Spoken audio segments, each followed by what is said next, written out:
think again. Let me take this opportunity to express my personal regret for the violence in Kisur involving Blackwater employees in 2007. The United States is determined to hold accountable anyone who commits crimes against the Iraqi people. While we fully respect the independence and integrity of the U.S. judicial system, we were disappointed by the judge's decision to dismiss the indictment, which was based on the way in which some evidence had been acquired. A dismissal, I want to make clear, is not an acquittal. And today, I'm announcing that the United States government will appeal this decision. Our Justice Department will file that appeal from the judge's decision next week. Over the last several episodes, we've told you about the politically motivated prosecution of the men of Raven 2-3. We concluded our last episode with Vice President Joe Biden traveling to Iraq in 2010. Biden announced before the international media that the Obama administration would appeal a decision by U.S. District Judge Ricardo Urbina that set the men free. But Biden repudiated Judge Urbina's ruling. He vowed to seek American justice for the shootings in Nisour Square 3 years earlier. But American justice wouldn't give Biden the result he needed. He'd have to put his thumb on the scales of justice to give the Iraqi government what it needed: scapegoats to blame for Iraqis' justifiable anger at the rising violence in their country. The Raven 2-3 men and their families had no idea that this government-sponsored ordeal would last another decade. Things would escalate as the Justice Department tried and failed to strike backroom plea bargains. The prosecutors knew the men were innocent. They knew they'd have trouble resurrecting a case that had been eviscerated by Judge Urbina, but they needed to deliver some kind of guilty verdict to back up Joe Biden's pledge to Iraqi Prime Minister Nouri al-Maliki that the United States would pay its pound of flesh. Here's Kristen Slough talking about the next chapter in our story, the trials, and how things are supposed to work in the American justice system. I guess the main question that I have is, how has this changed you as a person? What beliefs that you had before have gone away? I am very skeptical of our government. I believed in our justice system. When they came and offered us, a plea deal to, just accept whatever, and we were like, absolutely not. I mean, this is the United States. When we present the facts in front of a jury of 12 people, they'll look at the facts and we'll be exonerated. Like, why on earth would we take a plea deal for something you didn't do? I'm not going to serve prison time for a crime I didn't commit. And after having gone through... The trials were a wake-up call for all of the families. Here's Nick Slatton's mother, Reba, talking about how the DOJ operates, as recklessly and unethically as it wished, apparently. The prosecution could get away with anything, and our attorneys were very intelligent, very smart. They did a wonderful job, but the judge would shut them down. He wouldn't let them put on a case, really. They did a good job, but I felt like it was a one-sided fight, and they were having to fight the system. Nick's sister Jessica is an attorney herself. She knows this case better than anyone, and 13 years on, is still shocked at the ongoing violations of her brother's constitutional guarantees. Her brother is in prison for life for a murder he physically could not have committed. That's the killing of the Kia driver that Paul Slough has admitted to over and over again in sworn statements. Federal prosecutors tried Nick 3 times to get the result they wanted: a life sentence for an innocent man. See, what they needed to do was paint this case as black or white. They needed to say this was a good shoot or it was a bad shoot. Nick is someone who can come in and give evidence that it's a good shoot. And so what they decided to say was, well, our theory is anyone who shot out there that day basically committed excessive force, essentially. And then they dropped Nick from the case many, many years ago because the evidence was weak that he did anything wrong, because obviously what he was doing was, his job. He fired 2 shots during an engagement when hundreds of rounds were fired. And then later, during the Obama administration, when they tried to put Nick back in the case after Joe Biden went to Iraq and promised them that they would pursue the case, the statute of limitations had run. The prosecutors had to be told by the appellate court that you can't prosecute somebody for time bar charges. So then they vindictively charged him with murdering someone they know he didn't even shoot. That's how this happens. And how he gets convicted is he has a civilian jury, and the prosecutors are allowed to make Nick's case about everything else that happened and all the other shots that got fired that have nothing to do with Nick. Now put yourselves in the defendant's shoes for a minute. Imagine if your fate was being decided by a judge who openly admitted to firing his weapon in Vietnam into an open tree line where he could have killed countless innocent men, women, and children. Now imagine that this is the same judge who boasted that he was the favorite attorney of men who were guilty of horrendous war crimes against Vietnamese citizens because of his ability to get them acquitted on a technicality. And finally, imagine that this is the same man who presents himself as a paragon of moral virtue, as someone who stands sinless and blameless before the court despite his own morally dubious behavior during the Vietnam War. But as we have always said, this case only gets curiouser and curiouser. In this episode, we deconstruct the show trials of Raven 2-3, all 3 of them. And at the end of this episode, we predict that you will be as startled as we were, that the prosecutors actually gave themselves an award for their criminal misconduct against American citizens.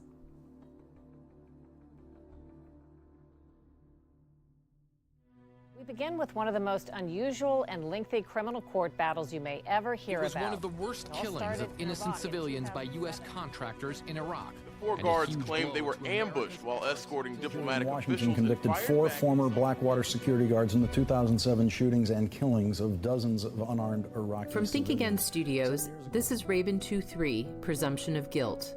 I'm Gina Keating.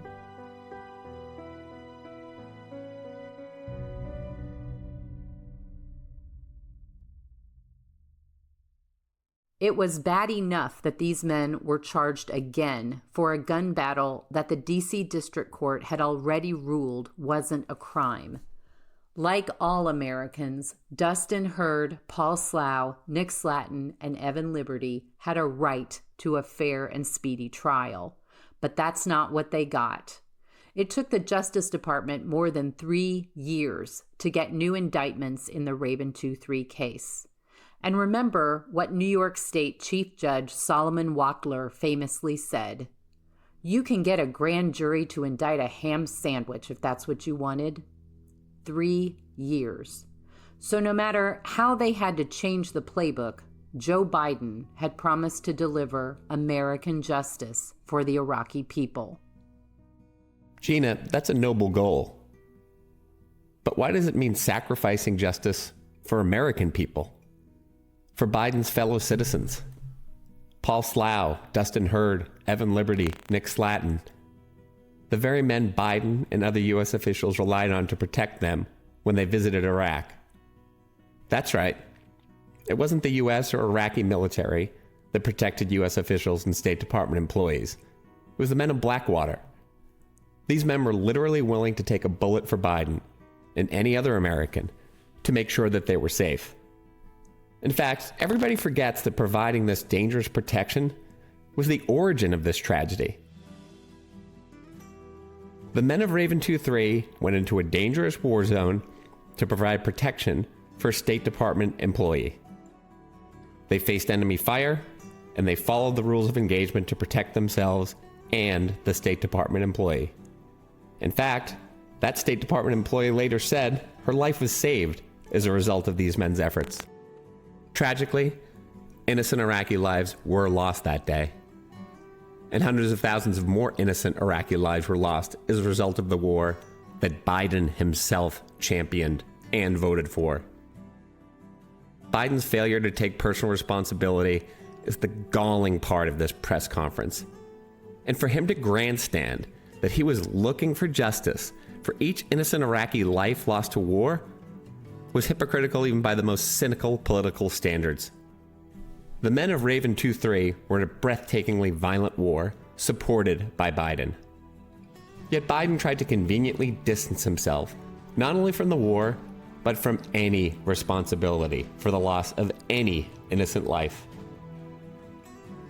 Biden should look in the mirror. He should look at his own record and that of his boss when it comes to looking for people responsible for the death of innocent civilians. For the 8 years he served as vice president, Biden and President Barack Obama presided over a vast expansion of the drone program started by President George W. Bush. And they wasted no time in escalating these efforts, despite the knowledge that innocent people would be killed. Just 2 days after he took office, Obama ordered a drone strike that killed 1 militant and 10 civilians, including 4 or 5 children.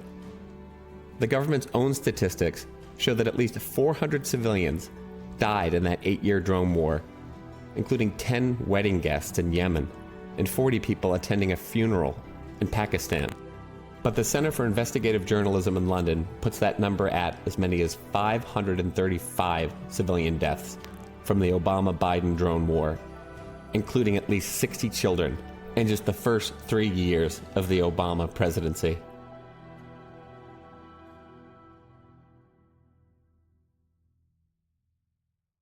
So here's a presidential administration that is secretly paying millions of dollars in condolence money to get away with killing hundreds of civilians in its drone wars, while publicly condemning 4 American veterans for casualties that happened in a gun battle with insurgents.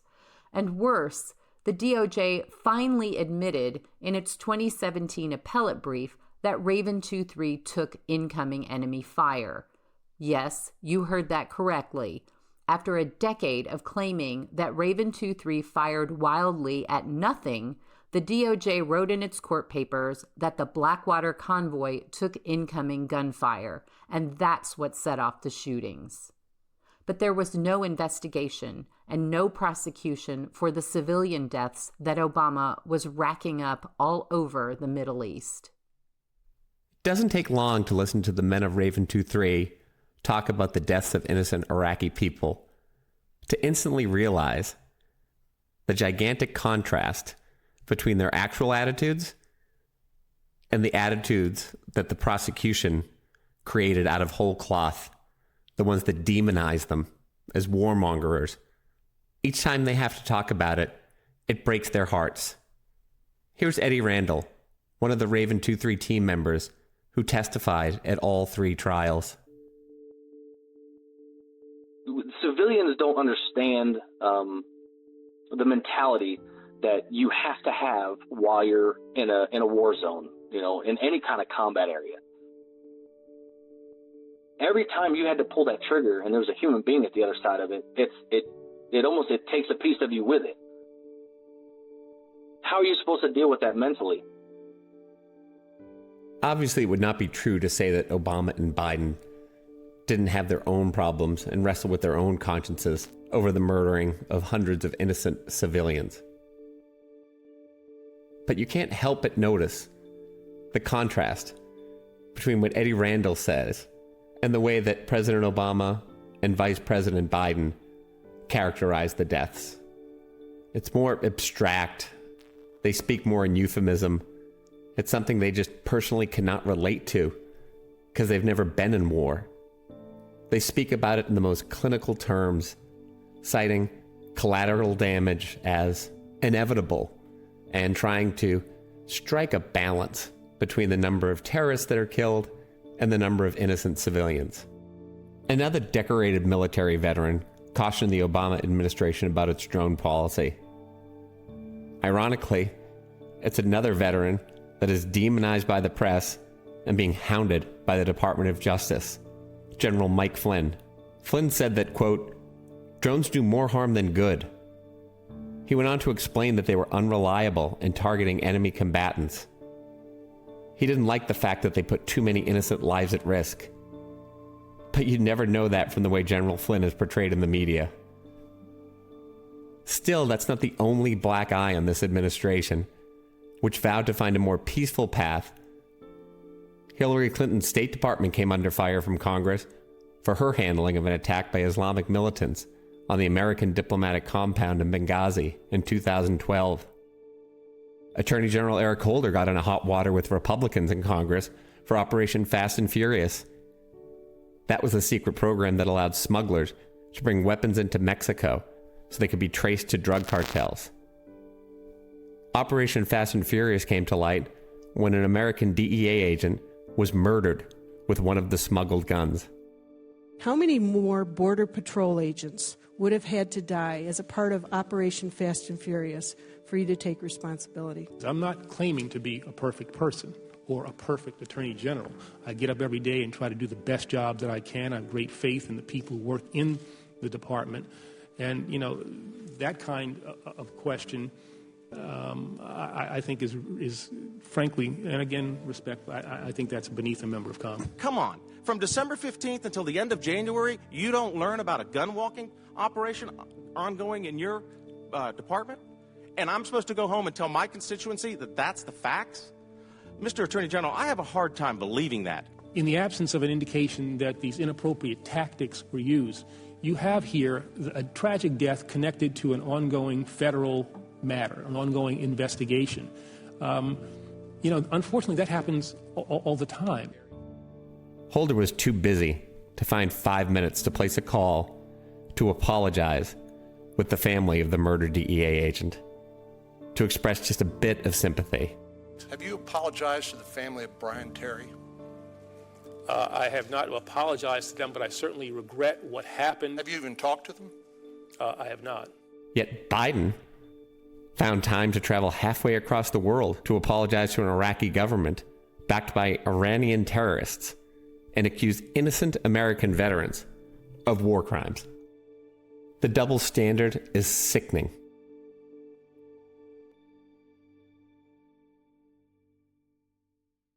For the men of Raven 2-3, it was a different battle, a battle for their lives.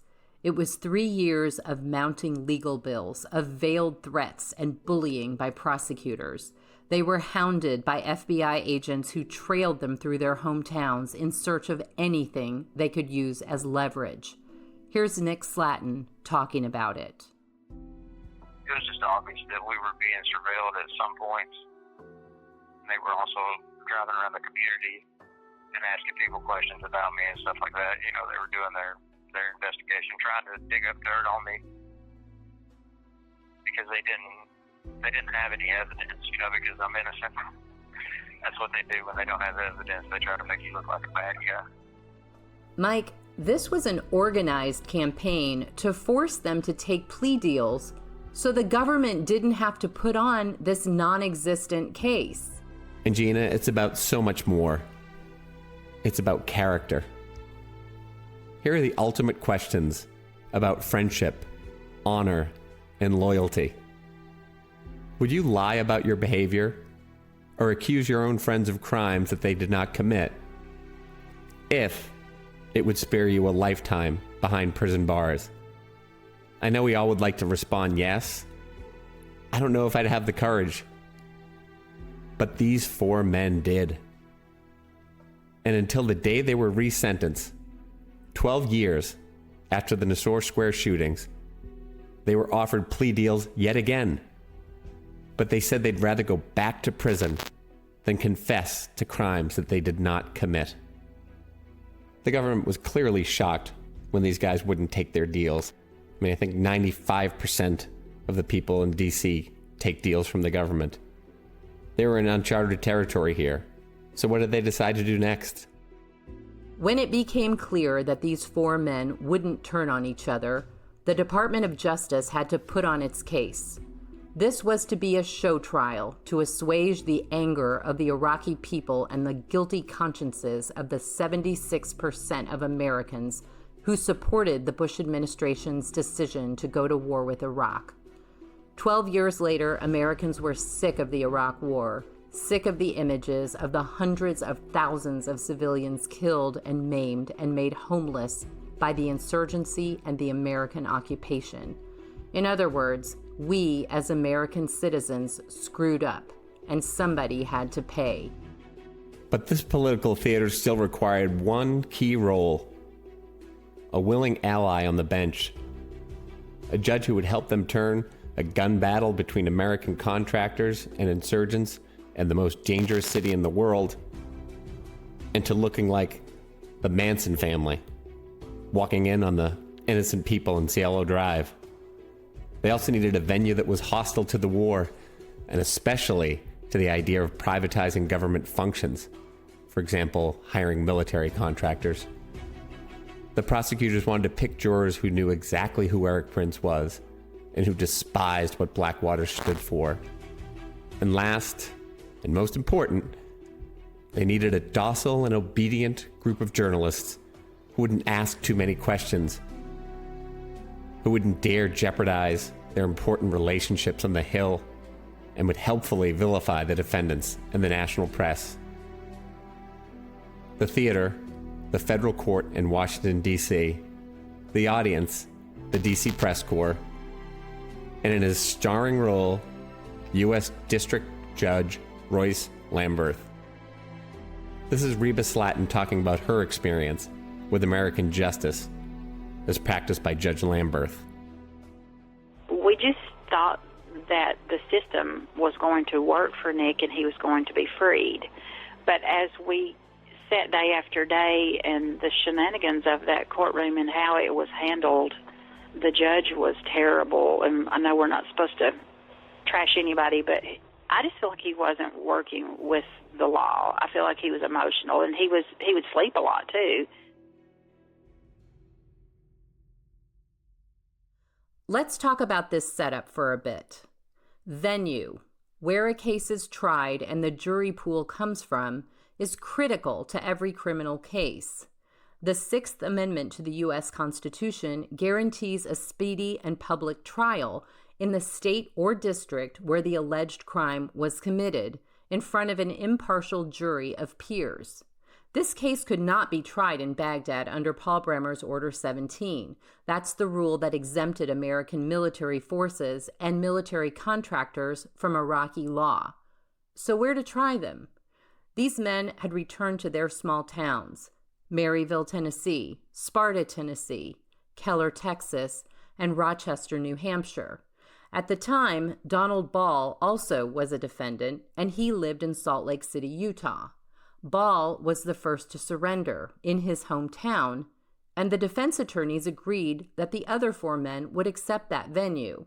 In fact, they all went to Salt Lake City and surrendered as well. This placed a big problem for the Department of Justice's strategy. The good people of Utah would decide a case based on the facts. They wouldn't care about being involved in some political theater or settling some political scores that had nothing to do with the case. So the DOJ changed the rules. They sent FBI agents to California to collect their star witness, Jeremy Ridgway, and personally escort him to Washington, D.C.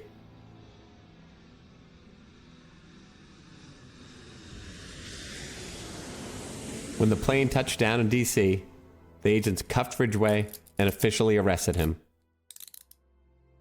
That was how they established venue in a city where none of the defendants lived and no crime had been committed. We'll let the National Association of Criminal Defense Lawyers, who wrote an amicus brief supporting the defendants, remind us why this obnoxious practice is not just dangerous to democracy, but deeply un-American. The district court allowed the government to prosecute this case thousands of miles away from the proper venue by choreographing the voluntary surrender of a cooperating witness in the District of Columbia and labeling that surrender an arrest. These concerns are of critical importance to NACDL, as one of the main evils that the constitutional venue provisions were designed to prevent was governmental forum shopping.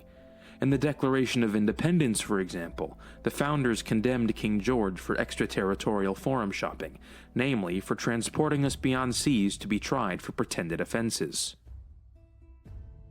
In other words, We're regressing. Our democratic government has taken on the role of King George III, putting our war fighters in prison for pretended offenses. Attorney John Mayer has done 2 tours in Afghanistan. He's a lieutenant colonel in the U.S. Army Reserves, a former lawyer in the Army Judge Advocate General Corps, and a former Justice Department lawyer. He represented Lieutenant Clint Lawrence in a case that was very similar to the Raven 2-3 case, and helped get a presidential pardon for Lieutenant Lawrence last year. We talked to him about the challenges people like Clint Lawrence and the Raven 2-3 men face in our politicized criminal justice system. You have the United States government coming against an individual, and that's where we get the concept of the Bill of Rights. That's where we get the concept of individual liberties and civil liberties, that each American individual life is important. And when his or her government seeks to deprive them of life, liberty, or property, you must be provided due process of law. Excuse me if I'm saying things that you already know, but that's the whole basic foundation of constitutional law. The NACDL is not a conservative group. Its mission is to guarantee that the government respects individual liberties. This group put its reputation on the line to defend 4 red state Americans who had been demonized in the international press as war criminals. So you'd think the establishment press, which skews liberal, would pay this amicus brief some respect and attention, right? Nope. Crickets.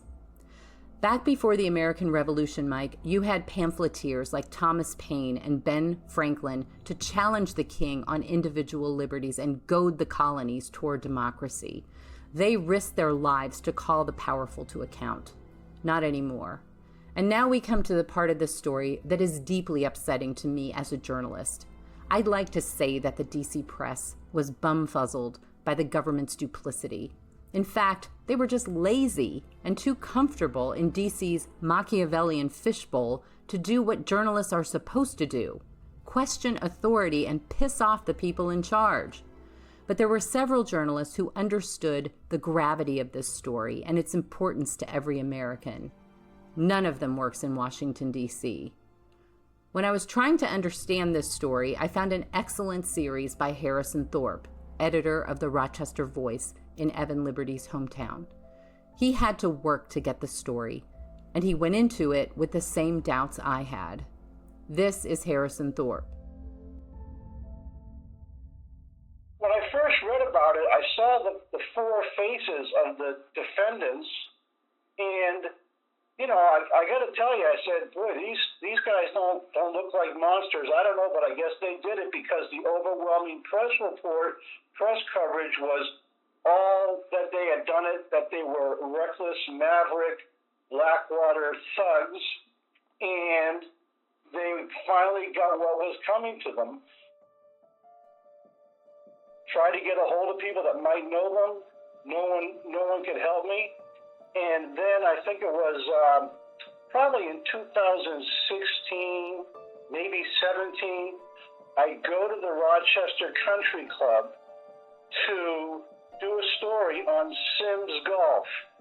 And Sims Golf is, when they have those big screens up on a wall, and then you shoot your putt inside a room, and they calculate the yardage. And there was a guy with a T-shirt, had Raven 2-3 on it. And I said, and he was the guy I was interviewing about what it's like to play Sims Golf. And I said, so are you related to anybody from Raven 2-3? And he says, yeah, I'm Brian Liberty. I'm his father. I met his father. And I just said, wow, can we sit down and have a long talk? And he stopped what he was doing, and we sat down and had a long talk. And you ended up doing a whole series about this, and I learned a lot from reading your series, and reading your series made me feel like I wasn't crazy. Yeah, and the nice thing for me is, I wasn't doing it on a gut feel. I was doing it on what I've been told from Brian, and then vetting that out with the rules of law, It doesn't take a rocket scientist to see that 30-year gun sentence was absolutely perverse. So I'm like, it wasn't long before I was all in. These guys got railroaded. Most readers learned the Raven 2-3 story from national outlets that have won multiple Pulitzer Prizes. Good for them. But somewhere along the way, the reporters forgot that it's the role of the American press to watch the watchers. No one understood that duty better than my fellow St. Louisan, Joseph Pulitzer. Pulitzer gave a speech in 1907 that summed up the duty and privilege of journalism when he retired as publisher of my hometown newspaper, the St. Louis Post-Dispatch. "Our republic and its press will rise or fall together," he said. "Journalists should always oppose the privileged classes and public plunderers, never lack sympathy for the poor, always remain devoted to the public welfare, and never be afraid to attack wrong, whether by the predatory plutocracy or predatory poverty. And if anyone failed the men of Raven 2-3, their families, and our democracy, it was what Pulitzer called the cynical, mercenary, demagogic national press. Nobody was watching the Department of Justice. Nobody reported on the laws broken by Assistant U.S. Attorney T. Patrick Martin and his team, or the errors committed by Judge Lamberth. Nobody reported on the gush of taxpayer money spent on an endless, pointless prosecution. I will say that the one outlet that truly did act like a watchdog and did their best to report was The Intercept. Now let's be clear, The Intercept, they're no friends of Raven 2-3 or Blackwater. In fact, they're their leading critics.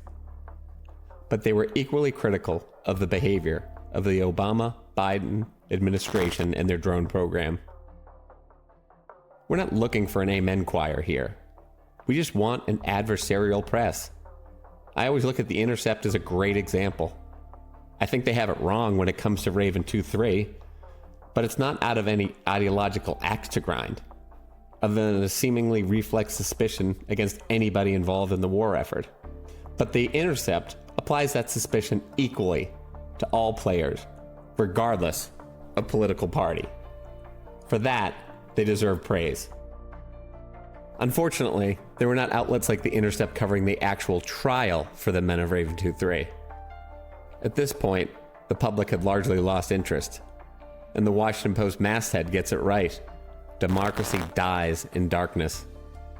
Because if people paid attention to this trial, they might have thought they stumbled upon a film by Truffaut. It was a complete theater of the absurd. Let me tell you a little bit about our starring cast. We'll start with Judge Royce Lamberth. Here's his description of the lead prosecutor, T. Patrick Martin. Lamberth called him a liar. Not somebody loose with the facts, not somebody who exaggerates, but a liar. And when it comes to the Keystone cops who prosecuted the Blackwater men, the phrase, "a pox on both their houses," comes to mind. It was a mutual hatred society. Because Martin's colleagues, the other lawyers in the DOJ, held Lamberth in even less esteem. Vindictive and incompetent was the precise phrase they used to describe the self-important judge. And worse, a federal appeals court agreed with them. And as you will hear in this episode, they more than earned these descriptions throughout the trials. Martin lied more than a two-timing contestant on The Bachelor being confronted by one of his girlfriends. And Lamberth, boy was he mean and vindictive and incompetent. And so much more that represents everything wrong with the judicial system. The irony here is that some 40 years earlier, Lamberth was a young officer in the Judge Advocate General Corps, basically an Army lawyer. In our research, we came across a story he apparently loves to tell because it appears everywhere. Two things stand out about this story. First, Lamberth recounts that he successfully defended 6 Army Rangers who had bragged about killing and mutilating some North Vietnamese soldiers they caught bicycling down the Jolly Trail. The mutilation was horrific. The Rangers said they slit their enemies' bodies open and stuffed them with rice from 100-pound burlap bags they were carrying on their bicycles. It was supposed to be some sort of calling card. It's also a war crime.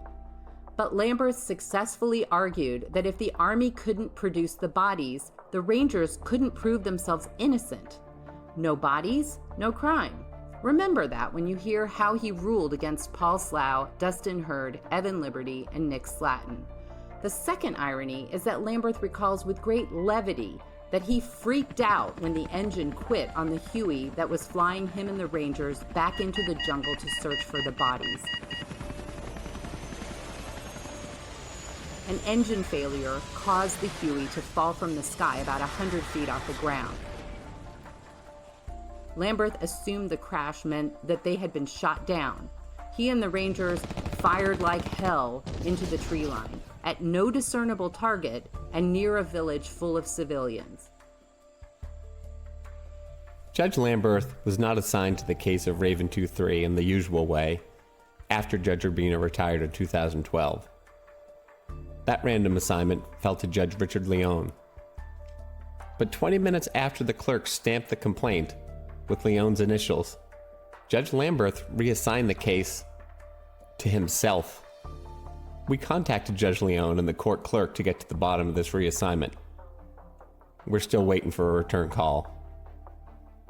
One of the defense lawyers suggested that Lamberth took the case because he took Jeremy Ridgway's guilty plea. All right, but Judge Lamberth was then 69 years old. He was about to take what's called senior status, basically retire, in the summer of 2013. That was a full year before the Raven 2-3 case was scheduled to go to trial. But the media was going to make this one a barn burner of a case. He was ready for his spotlight. He made it clear that he was not going to let anyone steal it, and he wouldn't stand for any delays. This case is going to end on my level while I'm still alive, he told the defense attorneys. And to be honest, it wasn't clear how long that would be. Judge Lamberth had health problems that would require major surgery. Dustin Hurd's father, Stacy, said Lamberth was so inattentive that the families gave him a nickname. They called him Sleepy because he would just sit up there and go to sleep. He wasn't listening. He would be sitting up there and he'd just doze off. Here's Reba Slatton, who had the joy of watching Judge Lamberth snore and sleep on the bench for 2 trials, only to put her son away in prison for life. I feel like he was emotional, and he would sleep a lot too. Maybe he's sick. I don't know. I think he is sick. Well, actually, they had to take some time off because he was sick from the trial. During the trial, he had to have some procedures and stuff. With all of his pomposity and cartoonish incompetence, Royce Lamberth seems like he jumped right out of the pages of Chaucer's Canterbury Tales. But then again, if Lamberth didn't exist, you'd have to invent him. Because without him, Patrick Martin and his minions could never have gotten away with the ethical and actual crimes they pulled off at all 3 trials. So we wanted to know more. Who is this judge? We read the trial transcript. We tried to interview people who had written books and academic papers on him. But amazingly, nobody would talk to us. The Raven 2-3 defense attorneys refused to talk about Judge Lamberth, even about the more ridiculous and outrageous things I found in the transcripts. There was the time he told a prospective juror that she was a poor excuse for a citizen because her daycare closed an hour before court let out. The time he threatened to jail Dustin Hurd's lawyer for showing a photo of Dustin's children and wife to the jury, or even mentioning that Dustin had a wife and children and had never been in trouble with the law. There were his constant comparisons, from the bench, mind you, between his 1-year stint in Vietnam and the hellhole that was Baghdad in 2007. How was this dotard still on the bench? Then we found an article written in 2004 by a George Washington University law school professor named Richard Pierce. The title is Judge Lamberth's Reign of Terror at the Department of the Interior. It was hard to choose just one passage to describe the cornucopia of Lamberth's incompetence, but this is the gist of Pierce's argument. Oh yeah, Pierce wouldn't talk to us on the record either, but he gave us permission to quote from his paper. I was initially puzzled by the government's timidity in dealing with Judge Lamberth's abusive behavior. Most of the government lawyers and former government lawyers with whom I discussed the case do not share my surprise and bewilderment. They told me that the government often declines to seek review of action by district judges that are clearly unlawful and abusive for fear of reprisal by the judges against either the lawyers or their agencies. They describe this tendency as particularly strong when the judge is a member of the District Court of the District of Columbia.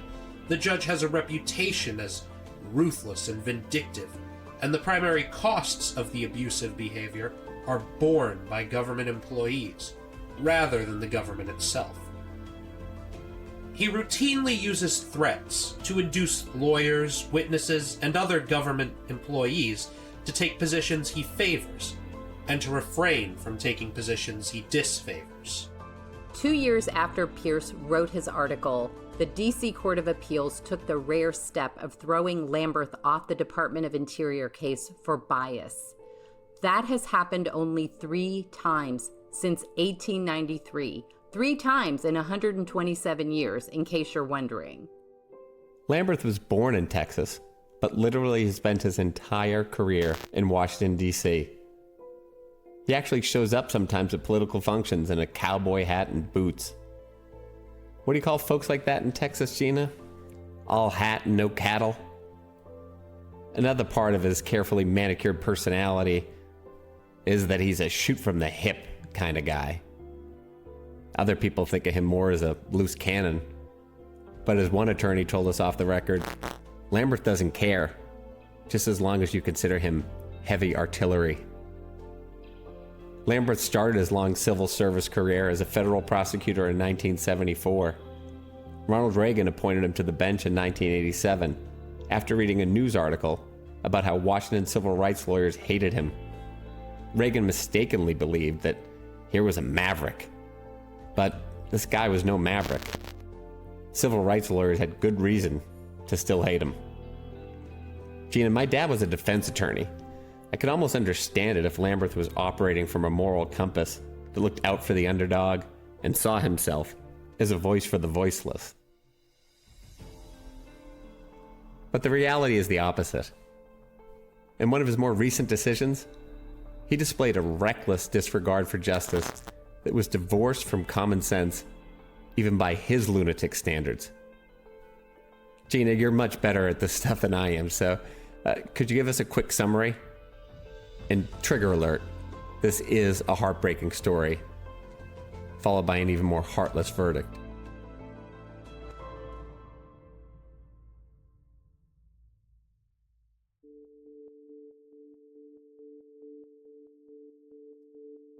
In 2016, Lamberth barred the family of a schizophrenic man from suing San Antonio police officers who beat and tased him to death. The group of 7 cops even sicked a police dog on 30-year-old Pierre Abernathy in his family's front yard as they begged for his life. Pierre's neighbor testified that Abernathy, who was African American, curled up in a ball and cried out for his mother as the officers beat him for 15 minutes straight. Abernathy's brother heard the officers shout, "Yeah, get some." He died before he got to the hospital. The question before Lamberth: did the police use reasonable force on Pierre Abernathy, or did the deadly beating violate his civil rights? Astonishingly, Lamberth sided with the cops because of Pierre Abernathy's, quote, near superhuman ability to resist. In light of the context in which the officers found themselves in their attempts to apprehend and detain Abernathy, the court concludes that the defendants deployed force that was neither clearly excessive nor clearly unreasonable. Can you imagine if that case was decided in the post-George Floyd world?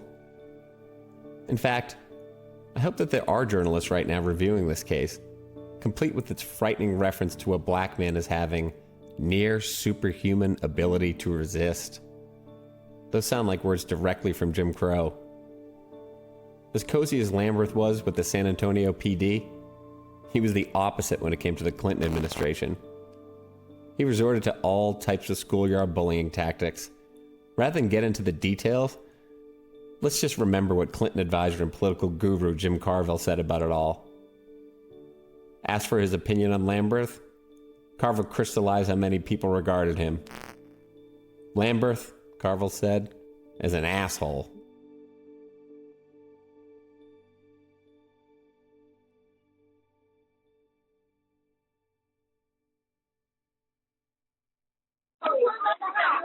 Okay. Hey, is everybody on? I'm on. I'm here. Yep. Okay. When we first began this podcast, we went directly to Blackwater founder Eric Prince. Okay, so I'm going to ask the question, mute myself, and if you, like I said, if you want to start over, just go ahead and do that. Is that all right? Okay. We felt that Blackwater was not represented fairly in the press. We wanted to get his perspective on Nisour Square. It turns out, there were legitimate reasons for him to keep his distance, at least publicly, from the criminal case.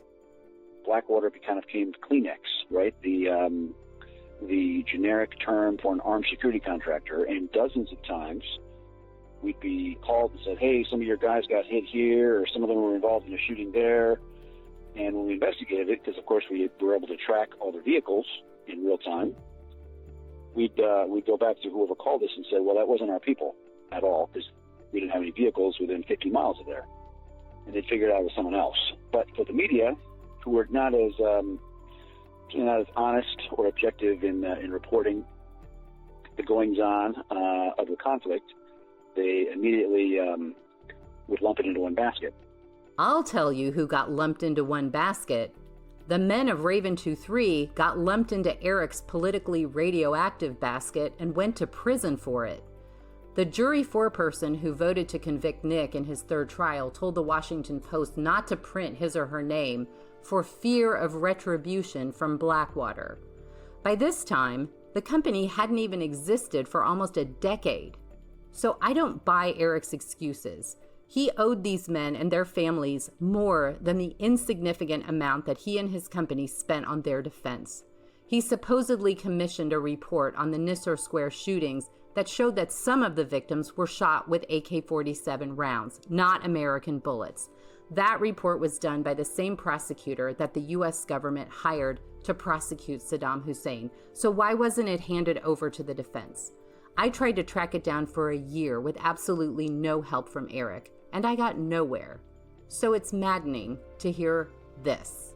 Look, I remember just before Nisour Square happened, the former commander of all U.S. forces in Europe, a guy named Jim Jones, a four-star Marine, they'd done a big study trying to figure out what was wrong with the Iraqi security forces, and his report said that the Iraqi Minister of Interior has been completely penetrated and corrupted, and it is a sectarian nest of vipers, I believe was the quote from that report. So we knew that. We knew what we were up against. But again, the sad thing is when the Nisour Square event happened, State Department was caught very flat-footed. Instead of just saying, this is an unfortunate event, there was a lot of shooting both ways. We had a damaged vehicle that was not able to drive off the square from incoming fire. And this is what happens when you have terrorists that hide amongst civilians and drive car bombs into our vehicles. Instead of standing up and defending this State Department diplomatic security team, instead they threw it all on contractors like the cowards that they are. And in this, this tsunami and an unfortunate prosecution happened against the guys. Here's what it comes down to. Stacked up against this display of awesome power and bottomless incompetence, you have 4 former soldiers with high school educations, and presumably the massive fortune and might of Blackwater founder Eric Prince and his private military empire, right? Well, sort of. The 4 lawyers who defended Dustin Hurd, Evan Liberty, Paul Slough, and Nick Slatton in the first trial shared a pot of somewhere between $1 million and $4 million provided by Prince and Blackwater's liability insurance policy. I couldn't get a straight answer from Prince about the exact amount. What a shocker. But $1 million for 4 defendants for a 13-year legal battle in 2 countries against the government's unlimited resources. On the cost issue, I talked to a few private trial attorneys, and they said the cost of a half dozen government attorneys, 3 full trials, 46 foreign witnesses brought to the U.S., without background checks, I might add, and other expenses total up to probably $40 to $50 million. I've been trying to get the real numbers from the Department of Justice for more than a year now. They've completely ignored my FOIA requests. This is what I've gotten from the DOJ for more than a year. FOIA office. Hi, is this the FOIA office for the DOJ Criminal Division? No, but I can transfer you to the Criminal Division. That'd be great. What's the number in case I get disconnected? So that number is... Okay, can you transfer me or do I have to call them? I can transfer you. Thank you, sir. No problem. We are sorry. Due to a large volume of calls, all of our analysts are assisting other callers. Please try your call again later. Thank you. So I asked Prince why he hasn't done more for his men. Fundraisers with his rich friends, or cut some kind of package deal with the law firms that review his multi-billion-dollar war profiteering contracts. I mean, anything. Their families are just about broke from having to pay for their men's food in prison. That's right, their food. And for basics like toothpastes and razors. It's $1 a minute for a phone call and 25 cents for a 500-character email. That's your Bureau of Prisons at work. Thanks, Joe Biden, for that 1994 crime bill that helped privatize the prisons. This is me explaining that to Prince and his second-in-command, Bill Matthews, a year ago. Yeah, I mean, it's 12 years. It's 12 years of legal work. And, in a way, I understand what they're saying. The government dragged this thing out probably for this reason. But, we need to get some, you guys know a lot of people. And I'm not asking you to, shell out money. But if you can, rally some people to help these guys, it would really be great. We will try. Well, Mike, I'm still waiting. And so are Dustin, Paul, Nick, and Evan. They were abandoned not only by their government and their countrymen, but by the guy they idolized as a warrior and a leader and a patriot, Eric Prince. They were about to ride into battle for their lives with only each other to count on.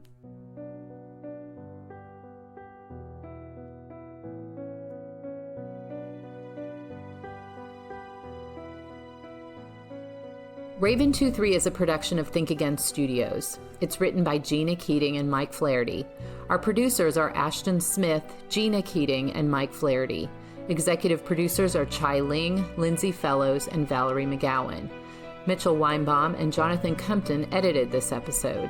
Mitchell also serves as our associate producer along with Kyle Hartford and Tina Graff. Our actors are Kevin Miller, Kurt Brinkman, Elizabeth Benz, Paul Keegan, and Jaden Marquez. Lindsay Fellows and Aaron Fullen supervise the music. Our theme song is performed by Chloe Caroline. Thanks to Anne and Neil Corkery for their kindness and generosity. Finally, we owe a debt to our men and women in uniform. Thank you for defending our freedoms so that strangers may one day enjoy them as well. For more information about this podcast, go to thinkagain.me. There you can find additional research and primary resources regarding the case of Raven 2-3. You can learn about future episodes and receive updates as events continue to evolve. You can also learn more about our future projects, as well as award-winning films, music, and books created by our team. Thanks to everyone who donated so much of your time and talent to this passion project.